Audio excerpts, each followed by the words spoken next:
The air over Alexandria quivered with heat and jasmine, carrying whispers of intrigue and blood. This is not the tale of Cleopatra, the queen whose name carved itself into the bones of history, but of her younger sister, Arsinoe IV, the woman Egypt itself tried to erase.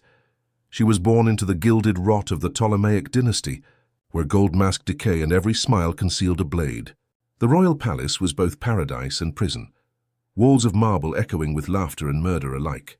In that glittering cage, siblings schemed, lovers poisoned, and the Nile carried away more secrets than the scrolls of the Great Library. Her father, Ptolemy IV, the flute player, had bribed Rome to keep his fragile throne. It was an act of desperation disguised as diplomacy. Each coin he sent across the sea chained Egypt tighter to its foreign masters. To secure one man's crown, an entire kingdom was sold. Arsinoe was born into that transaction, a child of royal blood bound to the creditors of empire. Even as a girl, she sensed it. When she watched her father kneel before Roman envoys, their togas gleaming like marble, she understood the cost of survival. Rome smiled as Egypt bled. The Ptolemaic court called itself divine. Descendants of Alexander's generals made gods by decree. But beneath the silks and incense, fear ruled more completely than faith. A feast could turn into a funeral without warning. Servants whispered of wine cups that foamed with death, of sisters who vanished after midnight walks in the gardens. And yet, in the midst of this horror, Arsinoe learned. She watched. She remembered. Where her elder sister Cleopatra charmed and calculated, Arsinoe observed in silence, eyes sharp as obsidian. She learned that beauty was a weapon, that mercy was weakness, and that in Alexandria, blood was the only true currency. By the time she was 14, she could read Greek, speak Egyptian, and quote philosophers older than her kingdom. But her real education came from the palace itself, from the screams echoing behind golden doors and the quiet assassinations disguised as accidents. Outside the palace walls, Rome's shadow grew longer across the Mediterranean.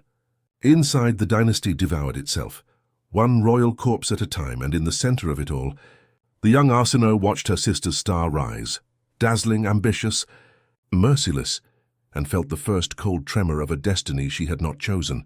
It was in that silence, amid the marble and the blood, that Egypt's forgotten princess was forged. The death of Ptolemy IV. Auletes in 51 BCE shattered the uneasy balance of Egypt's royal court. The crown passed to his eldest surviving children, Cleopatra VII, not yet 20, and her 10-year-old brother Ptolemy XV, bound together in a ceremonial marriage that reeked more of politics than affection. In the echoing marble halls of Alexandria, whispers began immediately.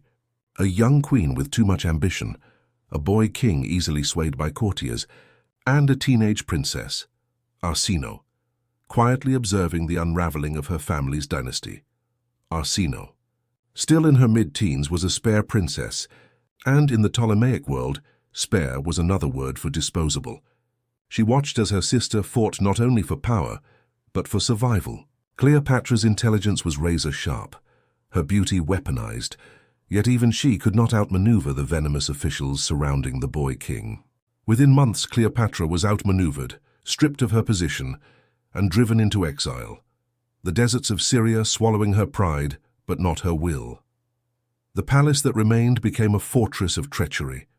Ptolemy XIII's advisors, led by the eunuch Pothinus and the general Achilles, turned the young king into a puppet, his strings held by men who feared the idea of a woman's rule. Arsinoe learned from the shadows, watching the serpent's coil.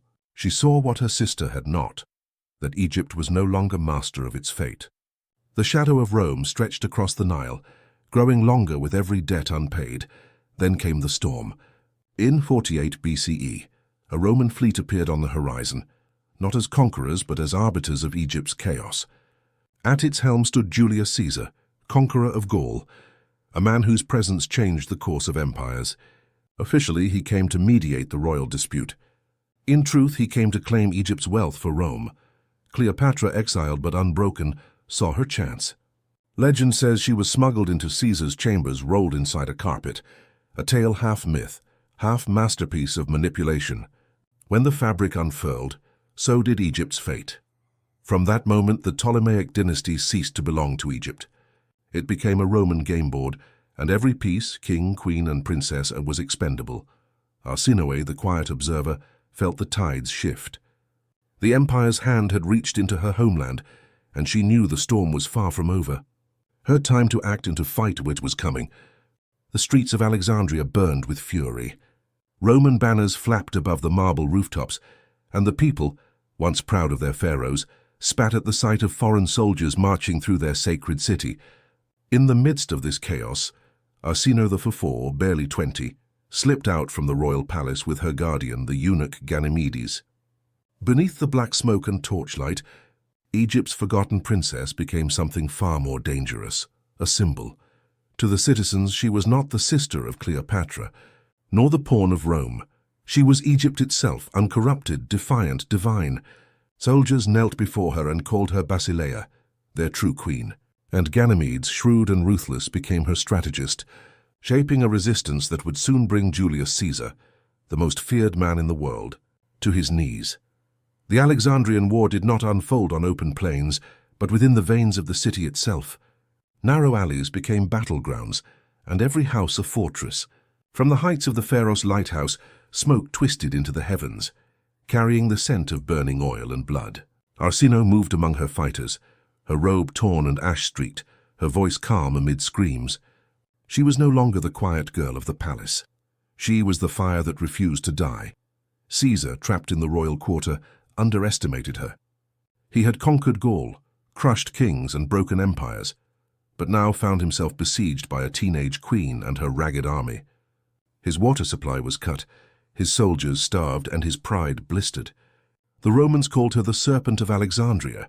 In desperation, Caesar committed an unthinkable act.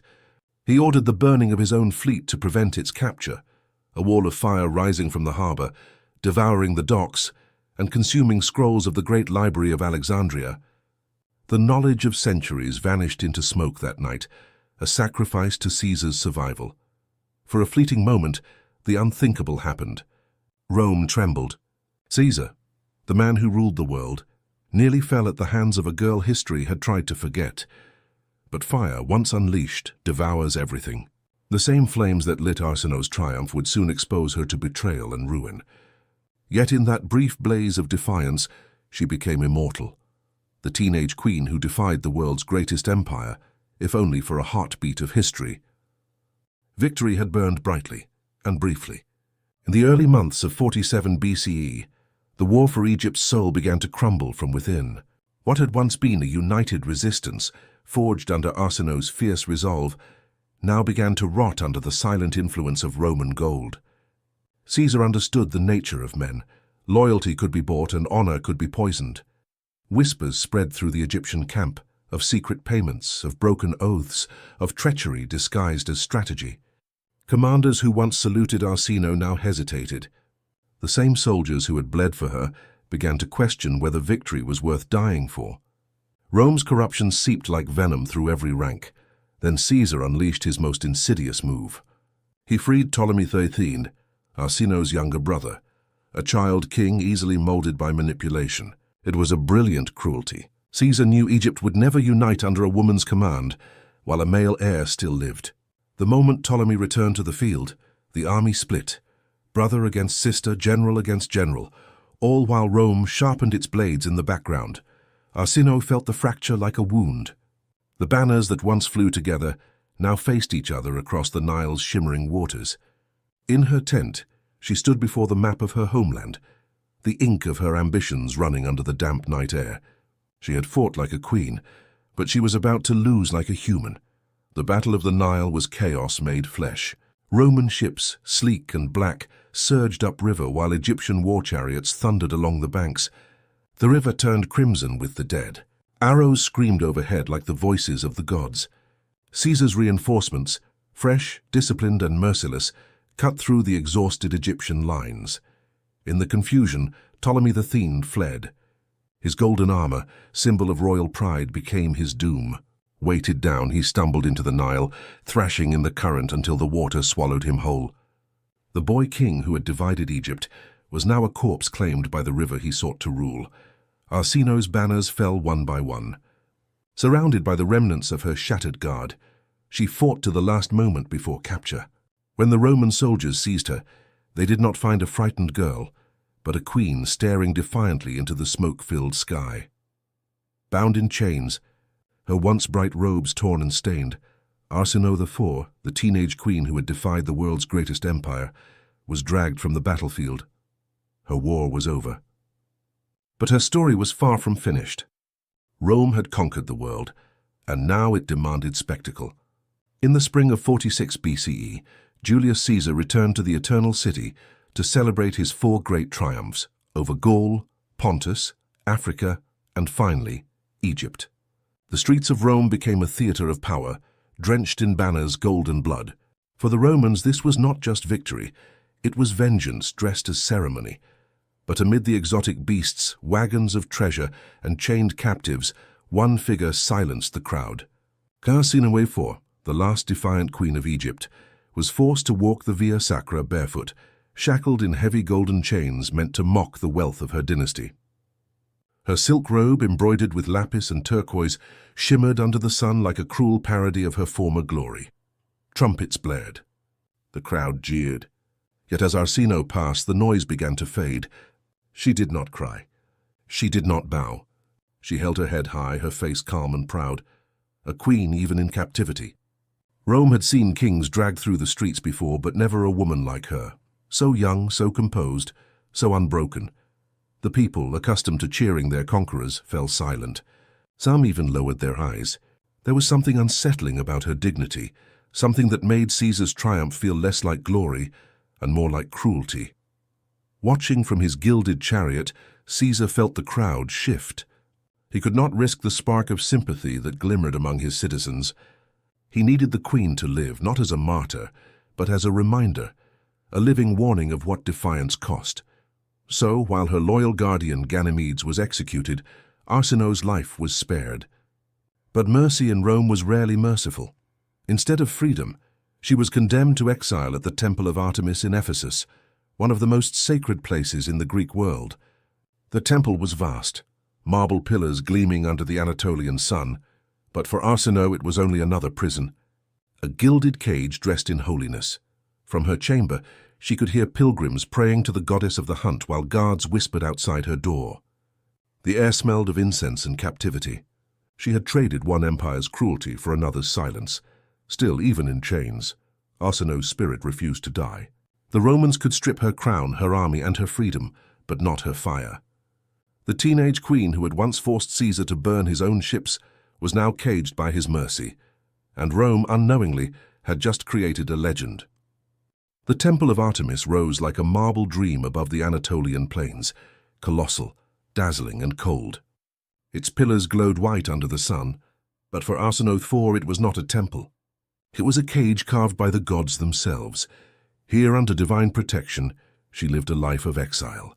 No crown, no throne, only the echo of prayers to a goddess she did not worship, and the hollow sound of her own footsteps in corridors that smelled of incense and silence. The temple's priests called her blessed. She called herself forgotten, forbidden to rule, forbidden to leave. The marble walls became her jailers, and the goddess Artemis her warden. From her balcony, Arsinoe could see the sea, and sometimes when the wind was right, she imagined she could still smell the Nile. But across that water, Egypt and Rome tore each other apart. Julius Caesar had been assassinated in 44 BCE, and the world convulsed in chaos once again. Rumors reached her in fragments, Roman soldiers killing each other in the streets, Cleopatra's throne trembling once more. And then came the name Mark Antony. Arsinoe heard it whispered in the marketplace outside the temple walls. Cleopatra had seduced Rome again. Another general, another alliance, another chance to secure her dynasty in blood and betrayal. Even from her exile, Arsinoe was not forgotten. In Alexandria, her name lingered like smoke. The last untainted heir of the Ptolemies, the queen who had fought Caesar himself. To the oppressed, she was a legend. To Cleopatra, she was a threat that refused to die. Arsinoe's image, young, pure, defiant, became a whisper of rebellion. Priests murmured her name in secret. Egyptian traders told stories of her courage by candlelight. Her silence in Ephesus became more powerful than Cleopatra's crown in Alexandria, and Cleopatra knew it. Powerful as she was beside Mark Antony, she could not tolerate the ghost of her sister haunting her rule. As Arsinoe lit her lamp each night unaware, her sister across the sea plotted once more. For Cleopatra, there could be no safety as long as the world remembered another queen of Egypt, one who had dared to defy Rome and lived. The marble pillars of Artemis's temple gleamed in the moonlight, pure and sacred, but soon their holiness would be violated, because in Ephesus, among the prayers and offerings, death was already walking toward the exiled queen. In 41 BCE, the city of Ephesus glittered beneath the Anatolian sun as Cleopatra arrived in regal splendor. Her golden barge cut through the harbor like a vision from myth, sails of purple silk billowing, musicians playing flutes, and slaves scattering flower petals in her wake. She had come not merely to charm but to conquer. Waiting on the shore was Mark Antony, Rome's new master of the East, and between them, in the silent shadow of the Temple of Artemis, a death sentence was already being written. Inside the temple, Arsinoe IV lived in quiet exile. Her days passed in ritual and silence. She prayed before the marble statue of Artemis, her once proud hands now marked by years of restraint. The priests had come to respect her, a foreign queen turned devotee, and pilgrims whispered her story with awe. She had fought Caesar, she had survived Rome, and still she lived under divine protection, but Cleopatra's patience had long since burned away. So long as Arsinoe breathed, her own claim to the Egyptian throne was shadowed by doubt. In the marble halls of Ephesus, the whispers of rebellion still carried Arsinoe's name, and that to Cleopatra was unforgivable. During her sumptuous meeting with Antony, the air heavy with perfume and power, she made her demand. "She lives still," Cleopatra whispered, her eyes cold beneath the gold of her crown. "As long as she lives, Egypt's heart is divided." Antony hesitated. To kill within a sacred sanctuary was to defy the gods themselves. But Cleopatra knew the art of persuasion as well as war. And in the end, the general's resolve broke beneath the weight of her charm and her promise. That night, Antony's assassins entered the temple. Their torches spat fire against the marble as the priests screamed in terror. Arsinoe was at the altar, kneeling in prayer when they came. She turned, startled but unafraid, as the soldiers seized her by the arms. The sound of steel echoed through the sacred chamber. They dragged her outside, her white robe trailing over the temple steps, and there, under the silver light of the moon, the deed was done. The marble ran red with royal blood. Arsinoe IV was barely 20. The sanctuary was defiled. The goddess was silent. The ancient world recoiled in horror. To spill the blood of a royal within the house of Artemis was unthinkable, a curse against heaven itself. But Cleopatra had achieved what she wanted. Her sister's voice was gone, and Egypt was hers alone. The forgotten queen had been erased, not by history, but by her own blood. In the years that followed Arsinoe's murder, Cleopatra and Mark Antony ruled Egypt with divine splendor and quiet terror. But power, like the Nile, erodes everything in its path. The first act of their new reign was not to celebrate victory, but to erase a memory. Arsinoe's name, the young queen who had defied Rome, was struck from the royal records. Her portraits were shattered, her inscriptions scraped from stone, her monuments toppled. Even her tomb in Alexandria, if it ever stood, was demolished by decree. To speak her name became an act of disloyalty. In scrolls and official histories, she was rewritten as a traitor, a usurper, a jealous sister who had disturbed the peace of Egypt.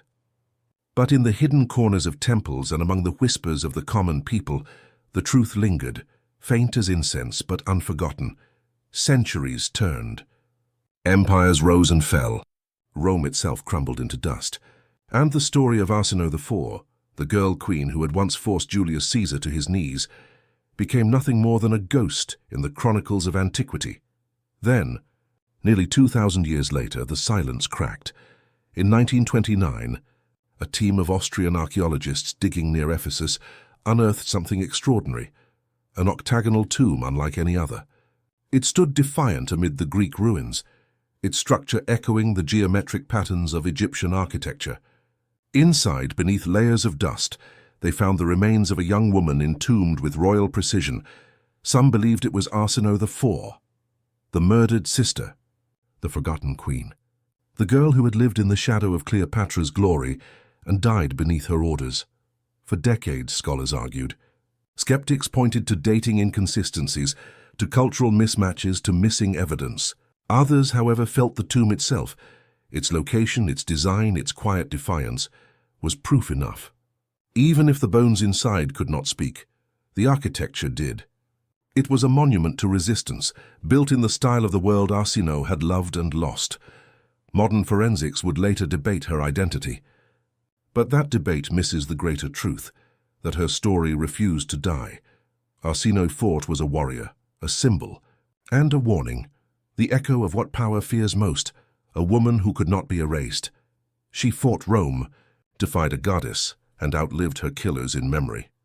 Her whisper still drifts through marble corridors and broken statues, a reminder that history is not only written by the victors, but haunted by the voices of those they tried to silence.